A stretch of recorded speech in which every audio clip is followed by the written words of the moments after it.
Hello dear students, welcome back to my channel Physics SPC work power and energy NEET के लिए एक question.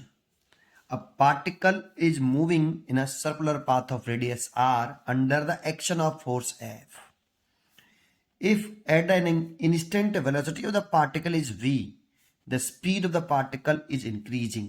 तो देखो important word है यहाँ पे, पार्टिकल की स्पीड इंक्रीजिंग हो रही है. दैट मीन्स ये नॉन यूनिफॉर्म सर्कुलर मोशन होगा. इसमें सेंट्रीपिटल एक्सिलेशन भी होगा और टेंजेंशियल एक्सिलेशन भी होगा. टेंजेंशियल एक्सिलेशन जो होगा वो स्पीड को बढ़ा रहा होगा और सेंट्रीपिटल एक्सिलरेशन जो होगा वो डायरेक्शन चेंज कर रहा होगा. तो सेंट्रीपिटल एक्सिलेशन होता है वो वेलोसिटी की डायरेक्शन को चेंज करता है जो वेलोसिटी के परपेंडिकुलर होता है, और जो टेंजेंशियल एक्सिलेशन होता है वो जो वेलोसिटी के पैरेलल होता है वो स्पीड बढ़ा रहा होता है. और यहाँ पर एक ही फोर्स लग रहा है एफ, तो ये रिजल्टेंट फोर्स होगा. इसके दो कंपोनेंट करने पड़ेंगे, एक टेंजेंशियल और एक आपका सेंट्रीपिटल. तो जैसे ये डायग्राम बनाए एक प्यारा सा, तो एक सबसे पहले एक सर्कुलर पाथ बना लेते हैं. मान लो ये पार्टिकल है, इसका मास m है और किसी इंस्टेंट टाइम पर ये इसकी वेलोसिटी की डायरेक्शन है. अब इस पर नेट फोर्स जो लग रहा होगा वो दो लग रहे होंगे, एक टेंजेंशियली और एक सेंट्रीपिटल, क्योंकि यहाँ पे स्पीड इंक्रीज हो रही है ना. इंपॉर्टेंट वर्ड है स्पीड कांस्टेंट, तो टेंजेंशियल एक्सिलेशन जीरो हो जाता, और टेंजेंशियल एक्सिलेशन जीरो हो जाता तो नेट फोर्स की डायरेक्शन टुवर्ड द सेंटर हो जाती है ना. बट यहाँ पर नेट फोर्स की डायरेक्शन कुछ इस तरह से होगी. This is a F vector.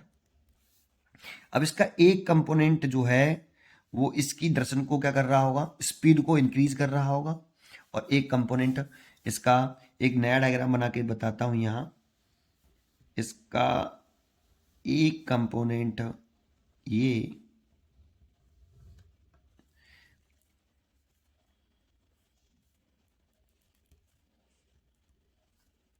जो कंपोनेंट है और एक कंपोनेंट ये है ऐसे, ये एफ वेक्टर है. इससे मान लो थीटा है, तो ये वाला जो कंपोनेंट है एफ टी, ये स्पीड बढ़ा रहा होगा. इसकी वजह से आपकी स्पीड बढ़ रही होगी और इसकी वजह से इसकी डायरेक्शन चेंज हो रही होगी, है ना. ठीक, लेकिन हमसे यहाँ पे एफ टी और एफ सी नहीं कह रहा, एफ वेक्टर कह रहा है रिजल्टेंट. तो यहाँ जो एफ वेक्टर होगा वो F C vector plus F T vector होगा. और यहाँ पे ये वेलोसिटी, यहाँ theta angle between force and velocity, ये मैंने लेट कर लिया है. ओके, और पावर की बात कर रहा है नहीं, if force into velocity is power, तो पावर लिख देते हैं. Power P is equal to F V cos theta, और इसे लिख सकते हैं power is equal to F vector dot V vector, ऐसे. अब जरा देखो यहां पर F dot V vector is equal to ऐसे लिख सकते हैं एफ वी कॉस थीटा, है ना. अब यहां पर जो थीटा है वो एक्यूट एंगल है. थीटा कैसा है, थीटा आपका एक्यूट एंगल है, और थीटा एक्यूट एंगल है, देन जो कॉस थीटा होगा वो आपका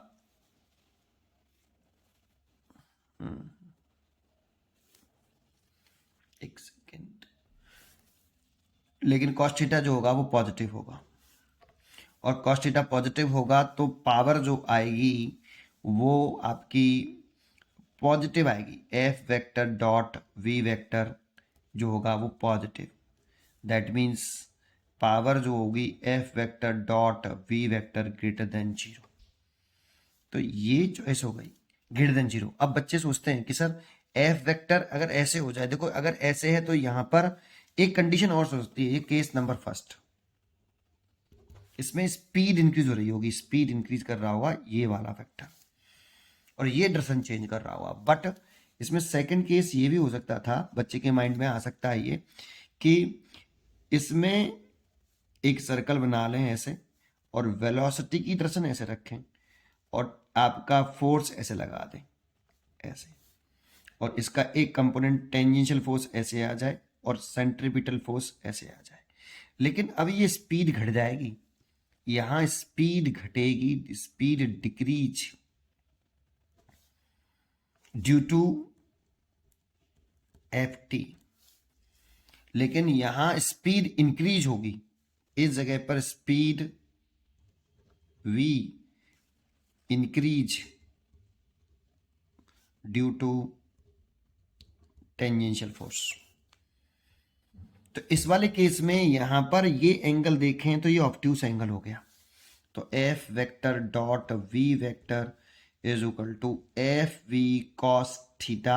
इफ थीटा यहां पर ऑब्ट्यूस एंगल है और कॉस थीटा अगर देखेंगे तो ये नेगेटिव आएगा, और F vector dot V vector भी फिर नेगेटिव होगा, that is F vector dot V vector less than 0 होगा।